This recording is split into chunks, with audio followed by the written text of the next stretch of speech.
E aí galera, beleza? Como é que. Deixa eu tirar isso aqui da frente.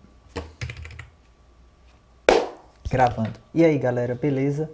Como é que vocês estão? Visto que todos nós estamos em casa, como é que estão fazendo as atividades? Vocês estão com as dúvidas? Alguns alunos eles vieram conversar comigo que não estavam conseguindo compreender algumas partes dos conteúdos, então eu decidi fazer alguns vídeos para tentar explicar um pouco sobre a atividade. Então, esse vídeo de hoje vai tratar sobre o elevador hidráulico. O elevador hidráulico é aquele macaco hidráulico que a gente tem dentro dos carros. E ele serve basicamente para elevar um carro que precise de algum tipo de manutenção. Por exemplo, se o pneu desse carro aqui furar, eu vou colocar o macaco aqui nessa posição e eu vou puxar essa alavanca para baixo, enquanto que do outro lado do macaco, onde vai estar conectado com o carro, ele vai subir esse pneu. Então esse simulador vai mostrar esse equipamento, certo? Vou colocar ele aqui funcionando. Então, de acordo com que ele está descendo, desculpa, de acordo com que eu vou puxando a alavanca desse lado aqui, o elevador, o pistão do outro lado do macaco, ele vai se elevando. Só uma coisa curiosa é por que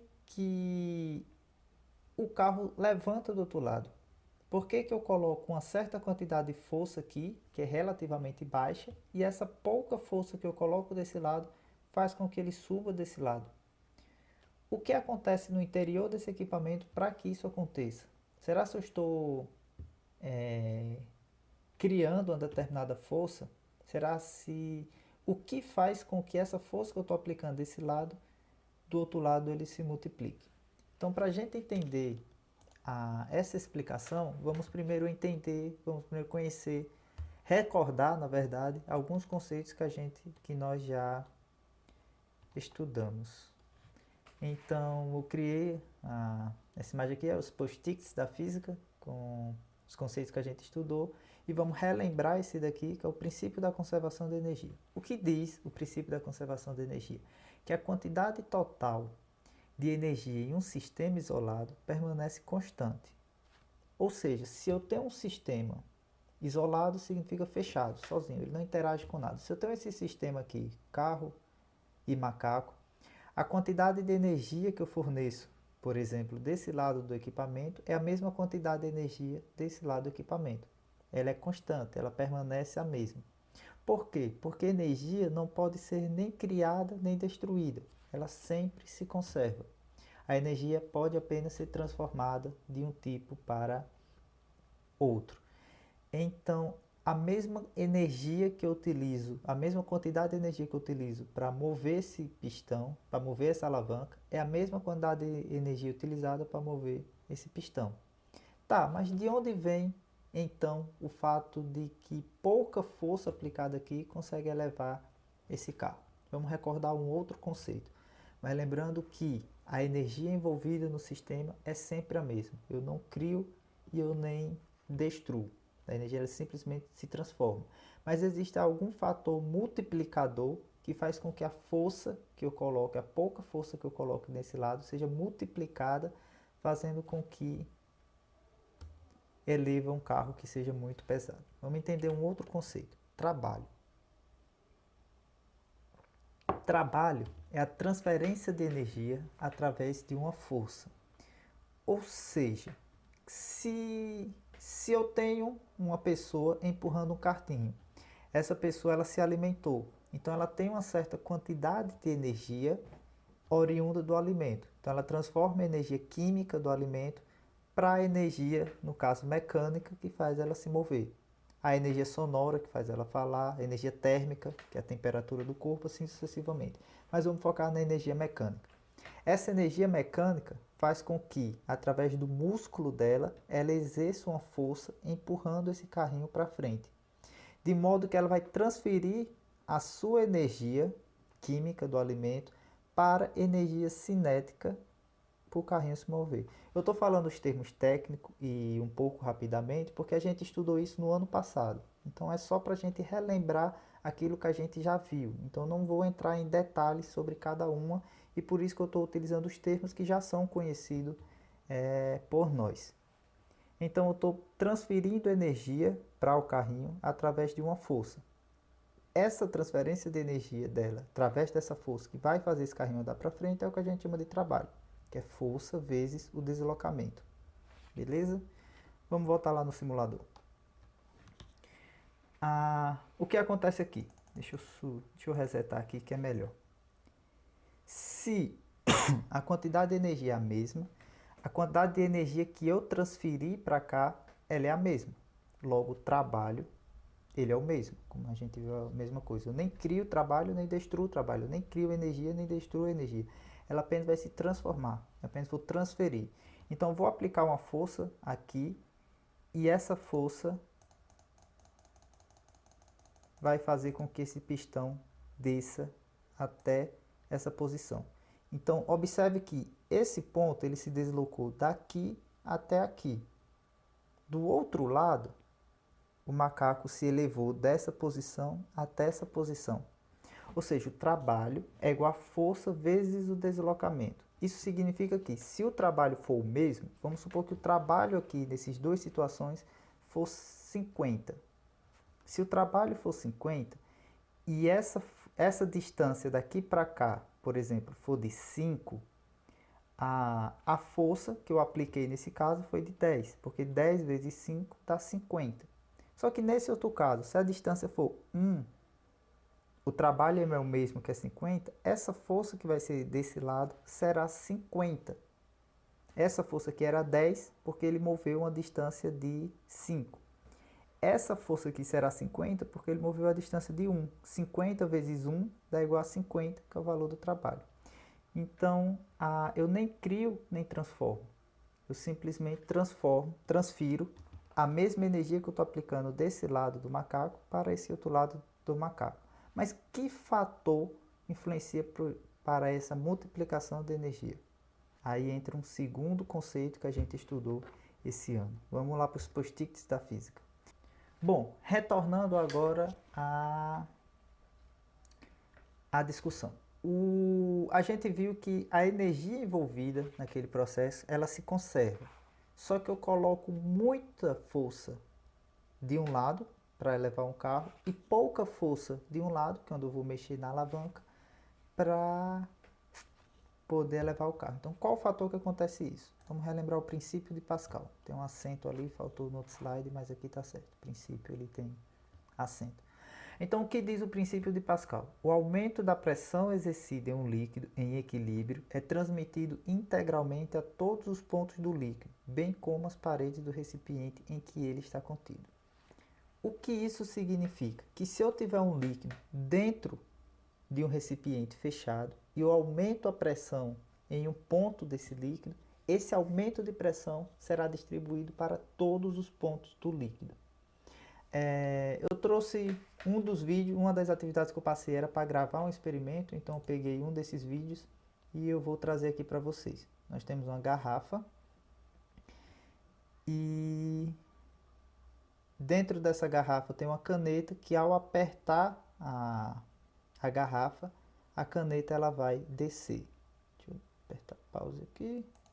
Por que a caneta vai descer? Veja, eu tenho uma água dentro de uma garrafa que ela tem uma certa pressão interna. Quando eu elevo a pressão interna dentro do líquido, essa pressão que eu elevei empurrando de um lado, ela foi distribuída para todos os pontos do líquido. Então a pressão que está sendo aumentada aqui é a mesma pressão que está sendo aumentada aqui, a mesma pressão que está sendo aumentada aqui. Em todos os pontos desse líquido, inclusive na parede do recipiente, esse aumento de pressão ele vai ser sentido por igual. Isso significa que, vamos passar aqui para frente. Se eu tiver lá no meu elevador, se eu aumentar a pressão nesse ponto aqui, eu desci essa coisa, eu aumentei a pressão nesse ponto. Esse aumento de pressão aqui vai ser o mesmo aumento de pressão aqui, aqui, aqui, em todos os pontos do líquido. Porque, de acordo com o princípio de Pascal, o aumento de pressão que tiver dentro do líquido ele vai ser distribuído uniformemente, certo? Só que como que funciona essa pressão?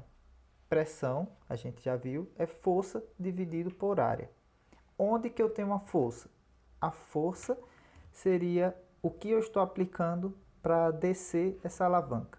E a área é a área de contato onde essa força está sendo aplicada no líquido. Então, essa é a área, essa é a força. Beleza? No outro lado, o que nós temos? No outro lado, nós temos o peso do carro, apontando aqui para baixo, a força peso, e a área, ficou um pouco apagada aqui quando eu mexo o mouse. Ah, não, tá aqui. A área é esse ponto, daqui até aqui. Onde eu tenho duas diferenças. Deixa eu voltar aqui antes de avançar. Essa área aqui é menor do que essa área. Então, o que vai influenciar essa diferença de área? Para a gente poder entender como funciona essa diferença de área, vamos observar com mais atenção essa expressão da pressão. Pressão, ela depende de quê? Da força e ela depende da área. Então vamos analisar essas duas situações separadamente. Apenas analisar a pressão dependendo de força e apenas analisar a pressão dependendo de área. Beleza? Separando, eu vou dizer que a pressão ela é proporcional à força. Ela está aqui todo mundo em cima. Pressão é proporcional à força. O que significa proporcional? Que se eu aumentar a força desse lado, minha pressão vai aumentar proporcionalmente do outro lado. Se minha pressão for 10, minha força é igual à pressão, vai ser também 10. Então, se eu aumentar a força em 2, 2 vezes 10, 20. Minha pressão vai aumentar em 2. 2 vezes 10, 20. Para que fique a igualdade estabelecida. 20 igual a 20. Força é proporcional à pressão. Já quando a gente vai analisar a área está abaixo da fração. Ela está dividindo um fator. Então, essa o que é a força. Então, essa pressão ela é inversamente proporcional à área. Porque se eu aumentar a área, a minha pressão ela diminui. Colocando em termos de número, se minha pressão for 10 e minha área for 1, a minha força vai ser 10, porque 10 dividido para 1 é 10. Só que se eu aumentar a área, dizer que minha área é 2, a força que é 10, 10 dividido para 2 vai ser 5. Então, aumentei a área, minha pressão, que era 10, passou a ser 5. Se eu disser que minha área é 4, a minha força é 10, 10 dividido por 4 dá 2,5. Então, antes eu tinha 2,5, antes eu tinha 5, depois eu tinha 10. Então, de acordo com o que eu fui aumentando a pressão, a área, desculpa, minha pressão ela foi diminuindo. Nós dizemos, então, que a pressão é inversamente proporcional à área. Ou seja, se eu aumentar a força, a pressão aumenta. Se eu aumentar a área, a pressão diminui. Ok, então o que nós temos? Se a pressão nesse ponto é igual à pressão nesse ponto, então vamos supor que essa pressão aqui seja 50, ela é a mesma aqui e aqui. Se essa pressão aqui for 50 e minha área, por exemplo, aqui for 2 e aqui for 10, pressão é a mesma, 50 e 50. Área 2, área 10. Na área 2, a força que eu vou estar colocando aqui será de 100. Por que de 100? Porque 100 dividido para 2 dá 50. Pressão é igual a força dividido para a área. Se a pressão é 50 e a área é 2, 100 dividido para 2 é 50. Se eu tiver uma área 10, veja o que acontece com a força. Se eu tiver uma área 10, para que eu mantenha o mesmo valor da pressão, que é 50, a força aqui tem que ser de 500. Por quê?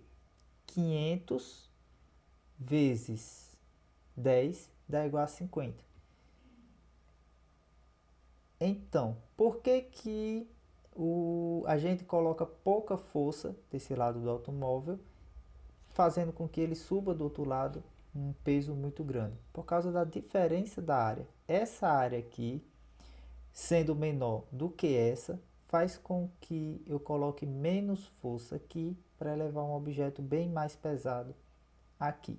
Observe que não é o tamanho da área desses espaços, é o tamanho da diferença desse para esse. Porque se eu tiver dois espaços desse tamanho, aqui eu vou estar sustentando 1 tonelada, aqui eu tenho que colocar uma força equivalente a 1 tonelada.